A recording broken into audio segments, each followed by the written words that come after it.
नमस्कार शेतकऱ्यांनो, मी ज्ञानेश्वर चिकणे। आज आहे 5 मार्च 2025। तर पुढे आपल्या शेतकऱ्यांसाठी हवामान अंदाज हा महत्त्वाचा आहे। हा अंदाज लॉंग टर्मचा अंदाज आहे आणि दीर्घावधीचा अंदाज आहे।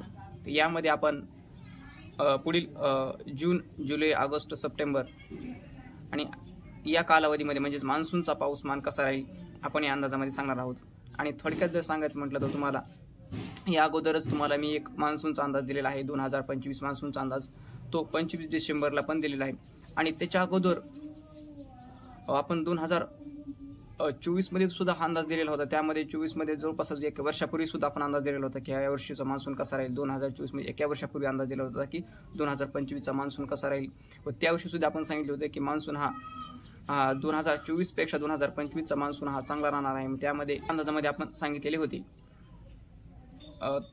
तर आजच्या स्थितीला जर पाहिलं तर लालिना हा उद्भवत आहे। आणि समुद्रामध्ये काय असतं की पाण्याचे म्हणजे उष्णतेपासून जे पाण्याचे दोनच गुणधर्म असतात उष्णतेपासून मिळणारे, त्यामध्ये एक थंड किंवा उष्ण हे पाणी होतं, त्यामध्येच वाफाचे प्रमाण असते। आणि लालिना आणि अल्निनो हे दोन जे घटक आहेत हे घटक जे आहेत ते उष्णतेपासून निर्माण झालेले घटक आहेत, म्हणजे सूर्याच्या ऊर्जेपासून आणि पाण्यापासून निर्माण झालेले घटक, म्हणजे त्यामध्येच बाष्प। जर लालिना उद्भवत असेल तर बाष्प हे जास्त निर्माण होते, म्हणजे त्यामध्ये समुद्राचं तापमान जास्त वाढले जाते। तर समुद्राचं तापमान जर जास्त वाढण्यासाठी समुद्राला पर्याप्त काय असावं लागतं त्याच्यामध्ये, यामध्ये जर पाहिलं आपण तर समुद्रामध्ये जर पाण्याची वाफ जास्त होण्यासाठी पाणी पहिल्या स्टार्टिंगला थंड असावं लागते। आणि थंड जितकं पाणी असेल आणि त्यात जर पाणी पुन्हा गरम होत असेल तर त्यामध्ये जास्त वाफ निर्माण होते। आणि पाणी जर पहिलं जर थोडंफार प्रमाणामध्ये गरम असेल आणि त्यामध्ये अजून परत पुन्हा गरम होत असेल तर त्यामध्ये वाफ एवढं काही जास्त त्याच्यामध्येच गरम होणार नाही, त्याला लिमिट असतं। त्यामुळे जे वाफेचं प्रमाण जास्त तर ते लिमिटमध्येच राहतं, वाफेचं प्रमाण जे लिमिटमध्येच राहतं, म्हणजे त्यामध्ये पाऊसमान पडतो की जसं की अल्निनो स्थिती निर्माण होते, ज्यावेळेस समुद्राचं टेम्परेचर 32 ते 33 अंश सेल्सिअस राहतं।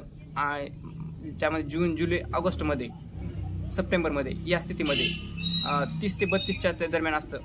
आणि त्यावेळेस जर ह्याच्या अगोदरच समजा आज मार्च आहे किंवा डिसेंबरपासून पुढे आपण डिसेंबर, जानेवारी, फेब्रुवारी, मार्च, एप्रिल या कालावधीमध्ये जर समुद्राचं तापमान पण सरासरीपेक्षा जर जास्त असेल तर त्यावेळेस सुद्धा अवकाळी पाऊस जास्त निर्माण होतो।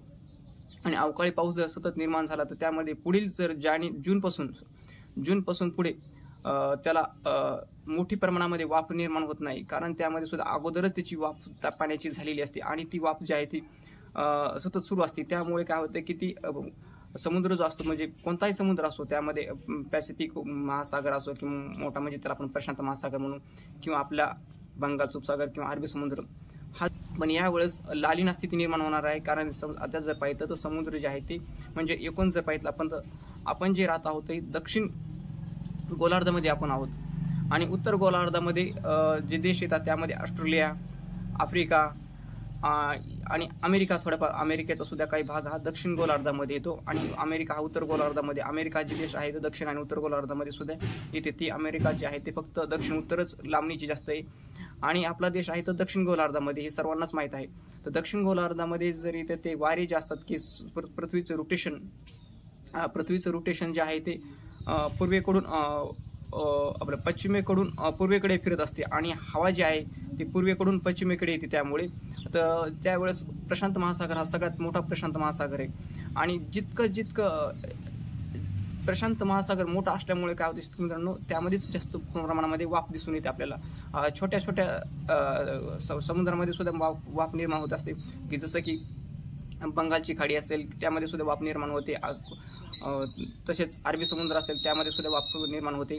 पण जे प्रशांत महासागर आहे, प्रशांत महासागराची वाफ ही सर्वात जास्त मोठा विशाल महासागर असल्यामुळे तिथे जास्त वाफ निर्माण होते। आणि हवेचा जे आहे ते हवे पूर्वेकडून पश्चिमेकडे येते। त्यामुळे काय होते की ती हवा जी असते, हवेमुळे त्याच्यामधील बाष्प इकडे आपल्या भागामध्ये येते, म्हणजेच इंडोनेशिया पार करून तेच आपल्या इकडं इंडोनेशिया पार करून बंगालच्या खाडीमध्ये येते, बंगालच्या सागरामध्ये। त्यानंतर आपल्या भारतामध्ये पाऊस पडतो। आणि तसेच हिंद महासागरातून येणाऱ्या वाऱ्यामुळे अरबी समुद्रामध्ये वाफ निर्माण होते आणि बंगालच्या खाडीमध्ये सुद्धा वाफ निर्माण होते। तापमानामुळे सुद्धा. तर अशा प्रकारे जी एक लालिना उद्भवणार आहे. तर आपला पुढचा हवामान अंदाज पाहिलं तर पुढील आजपासून 18 तारखेपर्यंत वातावरण आपल्या राज्यामध्ये कोरडे राहणार आहे. कुठेही पावसाची शक्यता नाही. अशा बातम्या येत आहे की पाऊस येण्याची शक्यता 18 तारखे म्हणजे पुढे 13-14 तारखेला पुढे अशा बातम्या. त्यामध्ये सुद्धा एवढं तथ्य नाही आहे की 18 तारखेपर्यंत वातावरण कोरडे राहणार आहे. आणि सध्या जर आपल्या पिकाची जर काढणी सुरू आहे म्हणजे त्यामध्ये गहू असेल, हरभरा, ज्वारी हे आपले आणि कांदा हे आपल्या शेतकऱ्यांची काढणीला आलेली आहे. तर ती काढणी सावकाश तुम्ही 18 तारखेपर्यंत करा. पण 18 तारखेपासून पुढे म्हणजे 19 तारखेला 19, 20, 21, 22 तारखेला म्हणजे अवकाळी पावसाची शक्यता आहे. हा पण पाऊस सर्वदूर नसेल पण ठिकठिकाणी अवकाळी पावसाची शक्यता आहे. 19 पासून अवकाळी पाऊस आपल्या राज्यामध्ये येण्याची शक्यता आहे. तोपर्यंत ज्यांची आपल्या शेतकऱ्यांची पिकं काढणीला आलेली असतील तर त्यांनी आपल्या शेतकऱ्यांनी पिकं ही काढणी करून घ्यावी. कारण 19च्या पुढे मात्र अवकाळी पावसाची शक्यता आहे आपल्या राज्यामध्ये. तर हा झाला आपला अंदाज. तर माऊली चिकणी हवामान अंदाज या यूट्यूब चॅनलला तुम्ही सबस्क्राईब करायला विसरू नका, शेअर करायला विसरू नका. धन्यवाद.